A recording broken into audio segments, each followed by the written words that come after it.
စိတ်ကူးစရာတွေကြုံလာတဲ့အခါကျွန်တော်တို့မပြောရှင်တဲ့အခါမှာကျွန်တော်တို့ကထောက်ထောက်အနေနဲ့တကူကူကိုလုပ်တတ်ကြတယ်အဲ့ဒီအရာတွေမှာကျွန်တော်လုပ်တတ်တဲ့အရာက YouTube ပေါ်တက်တယ်ဟာသားဗီဒီယိုတွေကြည့်ပြီးတော့ကျွန်တော်ကခေါ်ဖြစ်စေတဲ့ဈေးတစ်ခွက်ကိုကျွန်တော်ဖန်တီးတတ်တယ်အဲ့ခေါ်ဖြစ်စေတဲ့ဈေးတစ်ခွက်ထဲမှာကျွန်တော်အကြည့်များတာက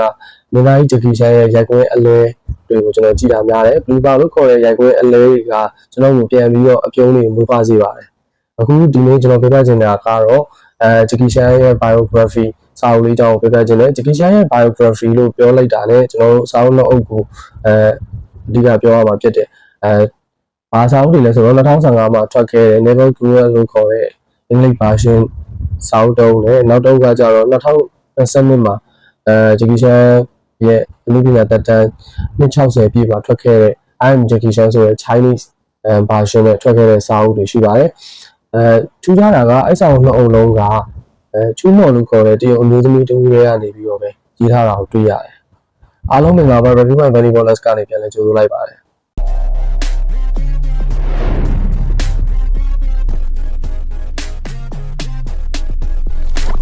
်ဒီစဉ်ကမိဘတွေကဘာဖြစ်နေလဲလို့မေးကျွန်တော်ကလူပြန်ကြီးတယောက်ဖြစ်နေတယ်ပေါ့နော်အဲ့လိုပြောခဲ့တော့စူတောင်းမခဲ့လားလို့ပဲထင်ရလောက်အောင်ပေါ့နော်ဂျီရှန်က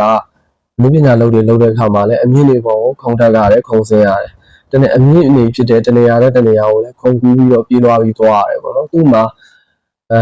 အယူတွေလည်းကျိုးသလိုနာကျင်ရတဲ့တရားများစွာလည်းခံစားခဲ့ရတယ်ဆိုတော့ကျွန်တော်အရှိမအင်တာဗျူးတွေမှာလည်းတွေ့ရပါတယ်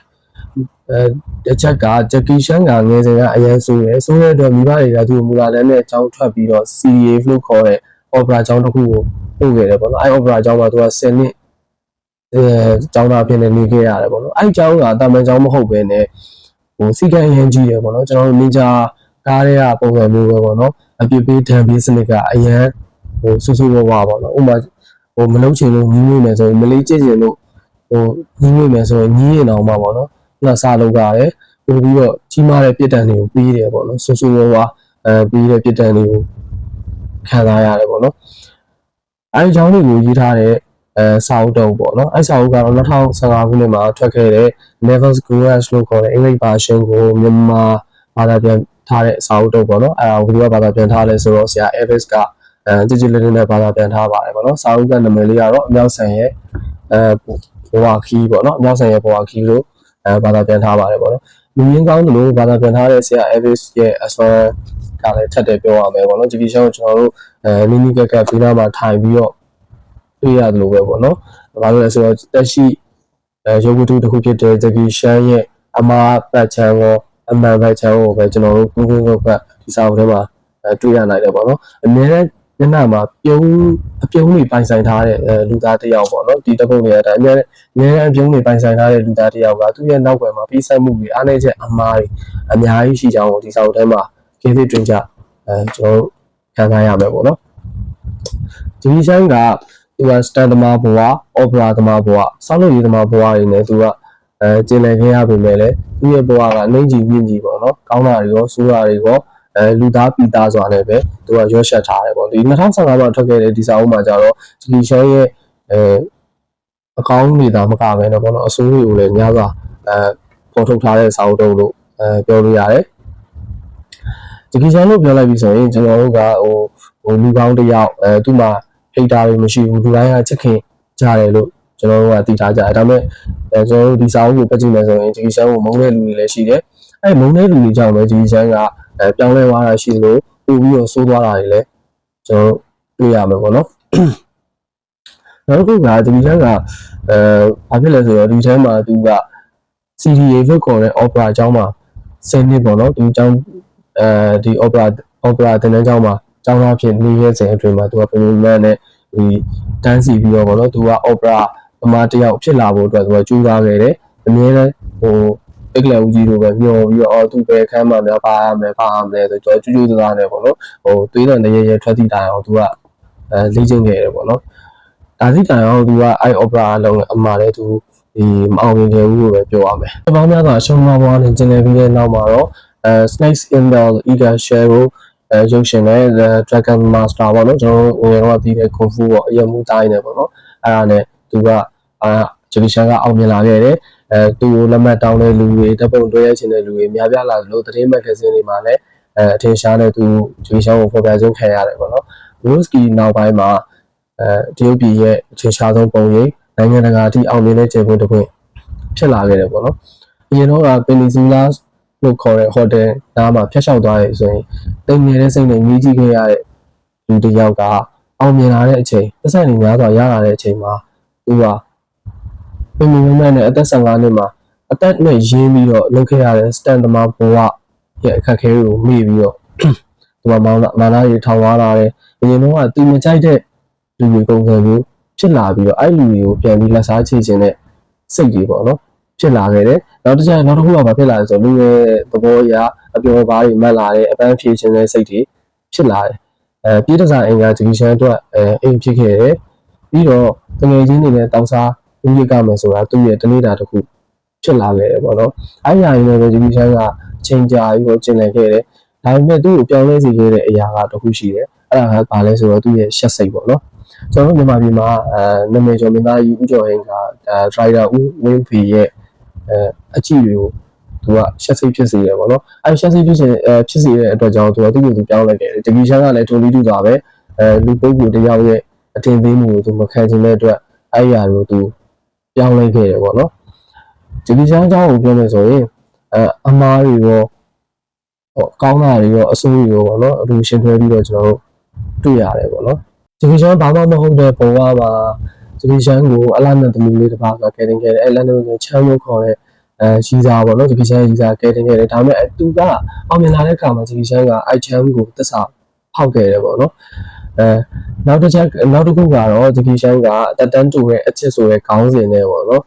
ထရီစာထိန်ပေါ့နော်ထိန်လီချင်းပေါ့ထိန်လီချင်းလို့ခေါ်တဲ့ဒီထိုင်ဝမ်အဆိုတော်နဲ့တက်တန်းတူရဲ့အချစ်ဆိုတဲ့ဇလန်ပေါ့နော်အဲ့ဒါလေးရှိခဲ့တယ်ထရီစာထိန်ကဘယ်လောက်ထိနာမည်ကြီးလဲဆိုတော့သူကတရုတ်ပြည်မှာကြီးတာတရုတ်ပြည်မှာပေါ့နော်ဂျပန်သားမကပဲနဲ့ရှေ့တောင်အာရှတီပါပေါက်ရောက်ခဲ့တဲ့အဆိုတော်တယောက်ပဲဖြစ်တယ်တရုတ်ပြည်မှာဆိုရင်ဘယ်လောက်ထိမှာဖြစ်လဲဆိုတော့အနိဘက်မှာဆိုရင်တရုတ်ပြည်ကြီးကိုထင်ရှားဖင်ကအုပ်ချုပ်တယ်ဆိုရင်ညဘက်မှာဆိုရင်ပေါ့နော်ဒီထိန်လီချင်းလို့ခေါ်တဲ့ထရီစာထိန်ကအိုင်ဆိုးရယ်ဆိုပြီးတော့သူတို့အဆိုစကားတွေရှိခဲ့ကြတယ်ပေါ့နော်အဲထရီစာထိန်နဲ့ဂျီရှန်တို့ရဲ့အချစ်ဇလန်ကလည်းစိတ်ဝင်စားစရာကောင်းတယ်နောက်ဆုံးထရီစာထိန်ကဂျီရှန်ကိုဘယ်လောက်ထိ support လုပ်ခဲ့လဲဘယ်လောက်ထိချစ်ခင်ခဲ့လဲဆိုတော့တချင်းလေးတပုတ်ပေါ့နော်တချင်းလေးတပုတ်တောင်မှအေးခဲ့တယ်ပေါ့အဲ့ဒါကဘာလဲဆိုတော့ I only cares about you ဆိုတဲ့တချင်းလေးပေါ့နော်အဲ့ဒါကိုကျွန်တော်တို့ဒီကမှာမြန်မာမှုပြုပြီးတော့ပြန်ရှုံထားတဲ့တချင်းလေးလည်းရှိပါတယ်ဒီအဲ့တန်းတူရဲ့အချစ်ဆိုတဲ့အဲ့ဘောင်းတွေနဲ့ဒီအခန်းမှာဒီရှမ်းကဘာကိုပြောရလဲဆိုတော့ကိုယ့်ရဲ့တကယ်ချစ်တဲ့ချစ်သူပေါ်မှာတကယ်ချစ်တယ်ဆိုရင်တုံးစားမိနေတယ်တုံးဆုံးနေတယ်လည်းပုပ်ပွင့်နေပြောပြီးတော့ဝန်ခံနေတာဝန်ခံတောင်းပန်နေတာတောင်းပန်ပြီးတော့ချင်းချင်းပြတယ်ဆိုပြီးတော့စီမံလုံးတရားနဲ့ပေါ့နော်လုပ်နေတယ်ဆိုပြီးတော့တိုက်တွန်းထားပါတယ်ပေါ့နော်ဒီဆန်းကထရီစာတိုင်းနဲ့ပတ်သက်ပြီးတော့ပေါ့ဒီရဲ့ဝန်းနေစရာအကြောင်းလေးကိုလည်းသင်ထားထားတယ်ပေါ့နော်နောက်တစ်ခုကသူ1991မှာလဲသူကအမားကြီးတစ်ခုကိုသူထပ်ပြီးတော့ပြုလုပ်ခဲ့တယ်အဲ့အမားကြီးကဘာလဲဆိုတော့သူကအိမ်တော်ကြီးဖောက်ပြန်တယ်နောက်ပြီးတော့တာသမီတယောက်ရှိတယ်ဆိုပြီးတော့ဒီသတင်းမီဒီယာတွေရဲ့ပြဖောက်လိုက်တယ်ပေါ့နော်ပြင်းပြင်းနဲ့ပုံတလုံးကြားရောက်လာတယ်ပေါ့နော်အဲ့ဒါကိုတရားဝင်စနည်းဖြစ်တဲ့ချုံးလင်ပဲပေါ့နော်သူရဲ့ဒါပေါ့နော်ဂျက်စီတို့ကဒီပြဿနာအပေါ်မှာပေါ့နော်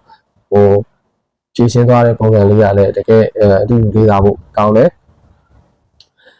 ဂျကီရှန်ကသူမိုင်းအများကြီးလုပ်ခဲ့တယ်ပေါ့နော်အဲ့သူမျိုးချော်ခဲ့တဲ့အရာတွေအများကြီးရှိတယ်နောက်ဆုံးမှာသူကသူ့ကိုယ်သူရှက်စိတ်နဲ့သူကပြန်ပြီးတော့ပြင်ခဲ့တယ်အဲ့အရာတွေကတဖြည်းဖြည်းနဲ့ဒီနောက်ဆုံးမှာဂျကီရှန်ကဘာဖြစ်လာလဲဆိုတော့အလူဝတန်းလေးလောက်တာတွေပဲဖြစ်ဖြစ်နောက်ဆုံးကျောင်းလေးစောက်တာပဲဖြစ်ဖြစ်အဲ့ဒီလုပ်ပြီးတဲ့နောက်မှာသူ့ရဲ့စကားပြောပုံတွေကတဖြည်းဖြည်းတိုးတက်လာတယ်ပေါ့နော်ဥပမာအဖြစ်သူကအရင်တော့ငွေနဲ့ပတ်သက်ပြီးတော့အဆုံးရောက်တယ်ပေါ့ဒါပေမဲ့နောက်ဆုံးမှာသူတိုးတက်လာတဲ့အခါမှာဘာတွေးခေါ်တွေကမြင့်လာတဲ့အခါမှာဘာဖြစ်လာလဲဆိုတော့ငွေကအရေးမကြီးဘူးကဘာကြီးမှာကောင်းတာယူပဲကြံခဲ့ဖို့အရေးကြီးတယ်ဆိုပြီးတော့အဲ့လိုစကားတွေပြောလာတယ်နောက်ဆုံးသူ့ရဲ့သားကိုဆုံးမတဲ့စကားတွေကစအထိပ္ပယ်ရှိတာတယ်ပေါ့နော်နောက်တစ်ခုကဘာလဲဆိုတော့ကျွန်တော်ကအခြားလူတွေကိုကူညီလေးကျွန်တော်ကိုပို့ပြီးတော့ချစ်ခင်လာလေးတွေပဲပေါ့နော်အဲ့လိုအထိပ္ပယ်ရှိတဲ့အလေးနဲ့တဲ့စကားလုံးတွေထွက်လာတယ်သူကအောင်မြင်တဲ့အခါမှာသူအိုက်တန်းမှာတူတာပါလဲဆိုတော့သူကအလူတန်းတွေမင်းသားမင်းသမီးတွေအောင်မြင်ပြီဆိုရင်အလူတန်းတွေ လောက်ကြတယ်ဗျာလုပ်ငန်းတွေလောက်ကြတယ်အဲ့လိုလုပ်မယ်ဆိုရင်မြန်မာမင်းသမီးတွေကလုပ်စရာမလိုသူတို့နောက်မှာလိုက်လာတဲ့ဥပမာမန်နေဂျာတို့သူတို့ဝန်ရံနေပေါ့နော်ဒီအဖွဲ့သားတွေပေါ့အဲ့အဖွဲ့သားတွေကမင်းသားတယောက်ရဲ့ပုံလေးကိုထိန်းသိမ်းပေးနေတယ်အလူတန်းတွေလောက်ကြတယ်ပေါ့နော်အဲ့လူတန်းတွေလောက်တဲ့အခါမှာအဲ့လိုအလူတန်းတွေကိုလုပ်ဖို့အတွက်ချိတ်ဆက်ပေးတဲ့အဖွဲ့အစည်းတွေရှိတယ်အဲ့အဖွဲ့အစည်းတွေကဘာမှလုပ်စရာမလိုပတ်စံလုပ်ပြီးအဲ့နေကြရင်လာခဲ့ပြီးတော့တပ်ပုတ်ပဲရတပ်ပုတ်ရပေါ့လူတိုင်းပစ္စည်းတွေပေါ့အဲ့ချိန်မှာဒီချမ်းကဘာဟိုရှက်သွားလဲဆိုတော့အဲ့ဒါလေးကျွန်တော်ပြောပြချင်တယ်ဘာလို့လဲဒီချမ်းအဲ့လိုမလုပ်ခင်ညမှာသူက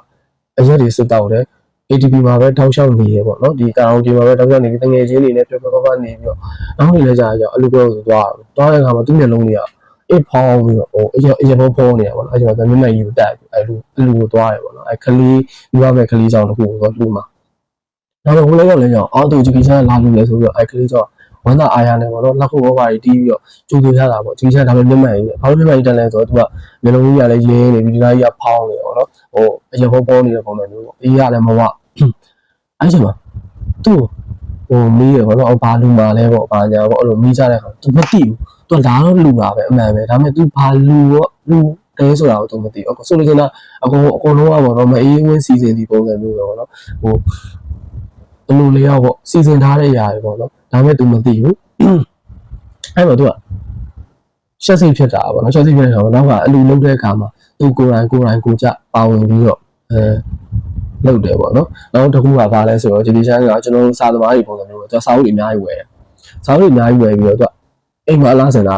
စာအုပ်တုံးမှမဖတ်ဘူးဘာမှလည်းလူရလာပြီးဟာစာအုပ်တွေအများကြီးဂျီဒီချမ်းဒါပေမဲ့အဲ့စာအုပ်တွေကိုဂျီဒီချမ်းတုံးမှမဖတ်ဘူးအလားစင်ဖို့တက်ပဲပေါ့နော်အဲ့ဒါကိုလည်းဂျီဒီချမ်းနောက်ဆုံးမှသူပြောထားပါတယ်ရိုက်တာတယောက်ကဂျီဒီချမ်းကိုပါပြောလဲဆိုတော့ဂျက်ကီပေါ့မင်းကဒီပညာဝန်ကဆုံးခန်းတိုင်အောင်တင်ခဲ့မယ်ဆိုရင်ခုလိုဂျက်ကီချမ်းဆိုတဲ့သူဖြစ်လာမှာမဟုတ်ဘူးဆိုပြီးတော့ပြောတယ်မင်းကဂျက်ကီစပညာကိုမတင်ခဲ့တဲ့အတွက်မင်းကကန်ကောင်းတယ်ပေါ့နော်အဲဒါကြောင့်မို့ဂျက်ကီချမ်းဖြစ်လာတာလို့ပြောတယ်အဲဂျက်ကီချမ်းဘာပြောလဲဆိုတော့မဟုတ်ဘူးကျွန်တော်ဒါပညာကိုဆုံးခန်းတိုင်အောင်တင်ခဲ့မယ်စာရေးတာဖတ်ခဲ့မယ်ဆိုရင်ကျွန်တော်ဒီထက်ပိုကောင်းတဲ့လူဖြစ်လာမှာအဲအတွက်ကြောင့်ကျွန်တော်ကနောက်လာမဲ့ကလေးတွေပဲဖြစ်ဖြစ်လူငယ်တွေပဲဖြစ်ဖြစ်ကျွန်တော်ပြောချင်တယ်ပညာကိုဆုံးခန်းတိုင်အောင်တင်ပါပြီးတော့စာတွေကိုဖတ်ပါအဲ့ဒါကိုမလုပ်ခဲ့ဘူးဆိုကျွန်တော်လိုမျိုးပဲနောင်တတန်ချက်ကပို့ပြီးတော့ပြင်းလိုက်မယ်ဆိုပြီးတော့သူကပြောတယ်ပေါ့နော်ဟိုသူ့ရဲ့ကြုံခဲ့ရတဲ့ပေါ့နော်အတွေ့အကြုံတွေခံစားခဲ့ရတဲ့ဒုက္ခတွေကိုသူကဘယ်တော့နောက်လာမဲ့လူငယ်တွေမခံစားရအောင်ပေါ့နော်ပြောပြထားတယ်ပေါ့နောက်ဘရုစကီရဲ့တက်စီအခန်းတို့အဲ့ဒါတွေကလည်းကျွန်တော်သဘောကျတယ်ပေါ့နော်ဘာလို့လဲဆိုတော့လူဘရုစကီကရိုက်ကူးရိုက်နေနေကွယ်လွန်သွားတယ်ပေါ့အဲ့ကွယ်လွန်သွားတဲ့သူနောက်ဆုံးဘရုစကီ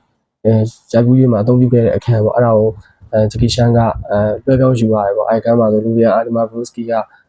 6တယ်ပေါ့ဗာဖြစ်တယ်ညာဖြစ်အဲ့ကမ်းကလည်းသဘောကျဖို့ကောင်းတယ်စိတ်ဝင်စားဖို့ကောင်းတယ်လူရဲ့စိတ်အခြေအနေကြောင့်ဖြစ်ပေါ်လာတဲ့အရာပေါ့နော်နောက်တစ်ခုဒီစာအုပ်ထဲမှာဘာကိုထူးခြားမိလဲဆိုတော့ကျွန်တော်ဒီအမြောက်ဆန်လေးပေါ့နော်အမြောက်ဆန်လေးဆိုတာဘာကိုဆိုလို့လဲဆိုတော့ကန်တုံပေါ့နော်ကန်တုံတရုတ်မှာဘာသာနှမျိုးရှိတယ်ရှန်ဟိုင်းဘာသာနဲ့ကန်တုံဘာသာဆိုပြီးအဓိကပေါ့နော်ဘာသာနှစ်ခုပေါ့တရုတ်စကားကိုပဲအဲကန်တုံဘာသာအနေနဲ့ဆိုရင်ဂျီကီရှမ်းရဲ့နာမည်ကအမြောက်ဆန်လေးလို့အဓိပ္ပာယ်ရတယ်အားဖော်ပေါ့ဒါပေမဲ့ဂျကီရှမ်းဆိုတဲ့နာမည်ဖြစ်လာတာလည်းအကြောင်းရှိတယ်ဩစတြေးလျမှာသူကဆောက်လုပ်ရေးလုပ်နေတဲ့အချိန်မှာသူ့ကိုJeff လို့ခေါ်ရင်းနဲ့ပေါ့နော်ဒါသူရဲ့မျိုးနာမည်နဲ့ပေါင်းပြီးတော့သူကဂျီကီရှမ်းဆိုပြီးတော့ဖြစ်လာတယ်ပေါ့နော်ဒီစာအုပ်ကဖတ်ရတာအချိန်ပေးရဂျိုးနဲ့တဲ့စာအုပ်တော့ပြောလို့ရတယ်ကျွန်တော်တို့ဂျီကီရှမ်းကြုံတွေ့ခဲ့ရတဲ့အခက်အခဲတွေအတွေ့အကြုံတွေကကျွန်တော်တို့မကြုံခဲ့ဘူးတဲ့အ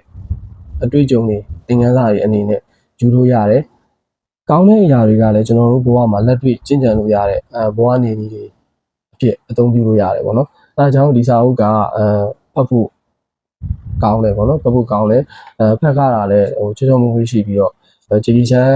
းအထုပ်ပတ်တီကိုစိတ်ဝင်စားရဲဆိုရင်တော့ဒီစာအုပ်ကဖတ်ရတာအဆင်ပြေတယ်ပေါ့နော်ဒါကျွန်တော်ကတော့ဒီစာအုပ်ကိုနှစ်ခေါက်ရှိပြီဖတ်ထားတာသဘောကျတယ်ဒီမှာတော့ကျွန်တော်မှတ်ထားတာတွေအများကြီးပဲပေါ့နော်အဲဒါကြောင့်မိတ်ဆွေအနေနဲ့ဂျီကီချမ်းကိုချစ်တယ်ဂျီကီချမ်းအကြောင်းလေ့လာခြင်းနဲ့ဂျီကီချမ်းရဲ့အထုပ်ပတ်တီတွေကိုများစွာသိကျင်တယ်ဆိုရင်တော့ဒီစာအုပ်ဖတ်ကြတာကောင်းတယ်အကြောင်းအရာများစွာနဲ့